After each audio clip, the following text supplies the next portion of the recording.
under the stairs in the corner of the basement of the house half a block down the street from Jerry's bait shop. You know the place. Well, anyway, back then life was going swell and everything was just peachy! Except, of course, for the undeniable fact that every single morning, my mother would make me a big old bowl of sauerkraut for breakfast. Big bowl of sauerkraut!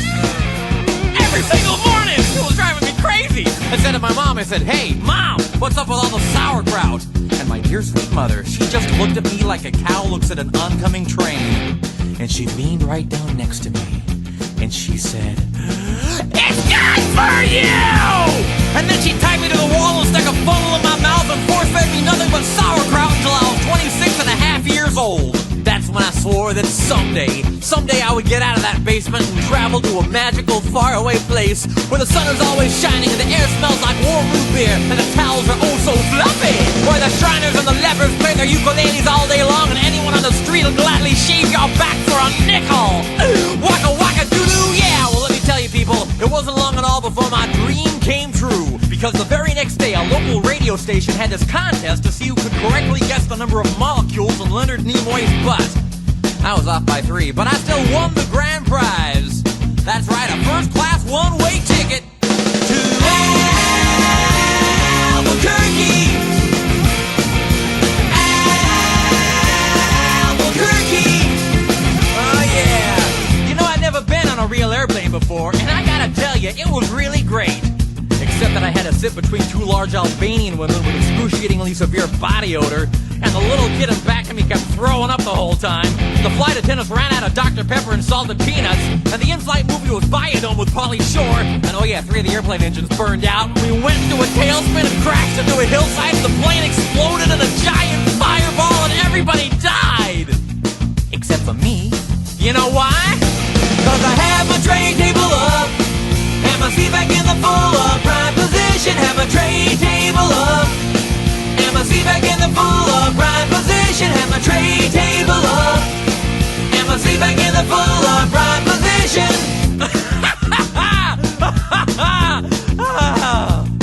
So I crawled from the twisted burning wreckage. I crawled on my hands and knees for 3 full days, dragging along my big leather suitcase and my Garmin bag and my tenor saxophone and my 12-pound bowling ball and my Lucky Lucky autographed glow-in-the-dark snorkel.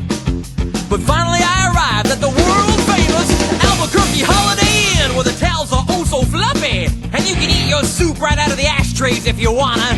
It's okay, they're clean.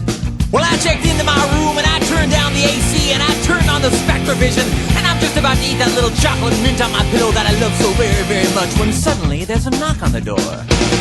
Well, now who could that be? I say, who is it? No answer. Who is it? There's no answer. Who is it? They're not saying anything. So finally I go over and I open the door and just as I suspected, it's some big fat hermaphrodite with a flock of seagulls haircut and only 1 nostril. Oh man, I hate it when I'm right. So anyway, he burst into my room and he grabbed my lucky snorkel and I'm like, "Hey, you can't have that! That snorkel's been just like a snorkel to me!" And he's like, "Tough!" And I'm like, "Give it!" And he's like, "Make me!" And I'm like, "Okay."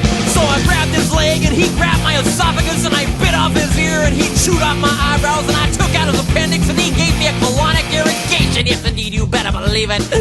And somehow in the middle of it all, the phone got knocked off the hook. And 20 seconds later, I heard a familiar voice. And you know what it said? I'll tell you what it said. It said, "If you'd like to make a call, please hang up and try again. If you need help, hang up and then dial your operator. If you'd like to make a call, please hang up and try again. If you need help, hang up and then dial your operator." In Albuquerque, Albuquerque. Well, to cut a long story short, he got away with my snorkel. But I made a solemn vow right then and there that I would not rest. I would not sleep for an instant until the 1-nostriled man was brought to justice. But first I decided to buy some donuts. So I got in my car and I drove over to the donut shop and I walked on up to the guy behind the counter and he says, "Yeah, what do you want?" I said, "You got any glazed donuts?" He said, "No, we're out of glazed donuts." I said, well, you got any jelly donuts? He said, no, we're out of jelly donuts. I said, you got any Bavarian cream-filled donuts? He said, no, we're out of Bavarian cream-filled donuts. I said, you got any cinnamon rolls? He said, no, we're out of cinnamon rolls. I said, you got any apple fritters? He said, no, we're out of apple fritters. I said, you got any bear claws? He said, wait a minute, I'll go check.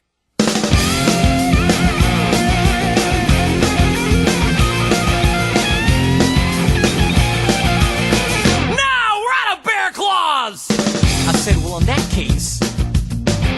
case, what do you have? He says, all I got right now is this box of 12 starving, crazed weasels. I said, okay, I'll take that.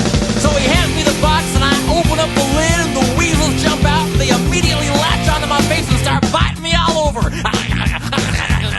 Oh, man, they were just going nuts. They were tearing me apart. You know, I think it was just about that time that a little ditty started going through my head. I believe it went a little something like this. Oh, get him off me! Get him off me! Oh, get him off! Get him off! Oh, God! Oh, God! Get him off me! I ran out into the street with these flesh-eating weasels all over my face, waving my arms all around and just running like a constipated wiener dog. And as luck would have it, that's exactly when I ran into the girl of my dreams. Her name was Zelda. She was a calligraphy enthusiast with a slight overbite and hair the color of strained peaches. I'll never forget the very first thing she said to me. She said, hey, you got weasels on your face. That's when I knew it was true love. We were inseparable after that. Oh, we ate together, we bathed together, we even shared the same piece of mint-flavored dental floss. The world was our burrito. So we got married and we bought us a house and had 2 beautiful children, Nathaniel and Superfly. Oh, we were so very, very, very happy. Oh, yeah. But then one fateful night, Zelda said to me, she said, Sweetie Pumpkin, do you want to join the Columbia Record Club? I said, whoa! Hold on now, baby! I'm just not ready for that kind of a commitment! So we broke up and I never saw her again, but that's just the way things go! In Albuquerque!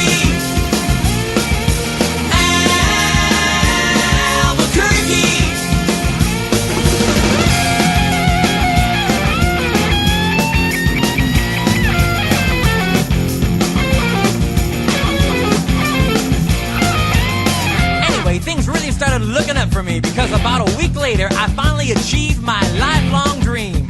That's right, I got me a part-time job at the Sizzler. I even made Employee of the Month after I put out that grease fire with my face. Oh yeah, everybody was pretty jealous of me after that. I was getting a lot of attitude. Okay, like one time, I was out in the parking lot trying to remove my excess earwax with a golf pencil when I see this guy Marty trying to carry a big old sofa up the stairs all by himself. So I say to him, I say, hey, you want me to help you with that? And Marty, he just rolls his eyes and goes, no, I want you to cut off my arms and legs with a chainsaw. So I did. And then he gets all indignant on me. He's like, hey man, I was just being sarcastic. Well, that's just great. How was I supposed to know that? I'm not a mind reader for crying out loud. Besides, now he's got a really cute nickname, Torso Boy. So what's he complaining about? Say, that reminds me of another amusing anecdote. This guy comes up to me on the street and he tells me he hasn't had a bite in 3 days. Well, I knew what he meant, but just to be funny, I took a big bite out of his jugular vein. And he's yelling and screaming and bleeding all over, and I'm like, hey, come on, don't you get it? But he just keeps rolling around on the sidewalk, bleeding and screaming, ah! Ah! Ah! You know, completely missing the irony of the whole situation. Man, some people just can't take a joke, you know? Anyway, where was I? Kind of lost my train of thought. Okay, anyway, I know it's kind of a roundabout way of saying it, but I guess the whole point I'm trying to make here is I hate sauerkraut! That's all I'm really trying to say. And by the way, if one day you happen to wake up and find yourself in an existential quandary, full of loathing and self-doubt and racked with the pain and isolation of your pitiful, meaningless existence, at least you can take a small bit of comfort in knowing that somewhere out there in this crazy old mixed-up universe of ours, there's still a little place